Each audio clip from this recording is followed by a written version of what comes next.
ಅವಳೇನಾದರೂ ಇವತ್ತು ಬದುಕಿದ್ದರೆ ಅವಳಿಗೆ 27 ಅಥವಾ 28 ವರ್ಷವಾಗಿರುತ್ತಿತ್ತು. ಬಹುಶಃ ಆಕೆ ತನ್ನ ಜೀವನದಲ್ಲಿ ಏನಾದರೂ ಸಾಧಿಸಿ ನಮ್ಮ ದೇಶಕ್ಕೋ ನಾಡಿಗೋ ಆ ಊರಿಗೋ ಅಥವಾ ತನ್ನ ಮನೆಗೆ ಒಂದು ಹೆಸರನ್ನ ಸಂಪಾದಿಸುತ್ತಿದ್ದಳು.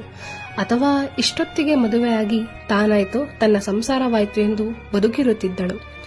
ಈಗಲೂ ಉಳಿದಿದ್ದಾಳೆ ನಮ್ಮ ಮನಸ್ಸಲ್ಲಿ, ಅವರ ಮನೆಯವರ ನೆನಪುಗಳಲ್ಲಿ ಮತ್ತು ಆ ಹಳೆಯ ಪುಸ್ತಕದ ಪುಟಗಳಲ್ಲಿ.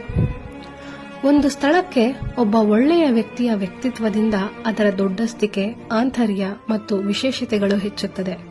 ಆದರೆ ಅದೇ ದೊಡ್ಡ ವ್ಯಕ್ತಿಯಿಂದ ಅಲ್ಲಿರುವ ಒಬ್ಬರಿಗೆ ಅನ್ಯಾಯ ನಡೆದರೆ ಅದನ್ನು ತಾನು ನೋಡಿಕೊಂಡು ಸುಮ್ಮನಿದ್ದರೆ ಆ ವ್ಯಕ್ತಿಯ ಸಣ್ಣತನ ಮತ್ತು ಆ ಜಾಗದಲ್ಲಿರುವ ವಿಶೇಷತೆಯೂ ಸಹ ಕೀಳಾಗುವುದು ಅನಿವಾರ್ಯವಾಗಿದೆ. ಕರ್ಮವು ಎಷ್ಟೇ ಹಳೆಯದಾದರೂ ಎಷ್ಟು ವರ್ಷವಾದರೂ ಅದರ ಫಲವ ಕೊಡದೆ ಬಿಡದು. ಧರ್ಮಸ್ಥಳದ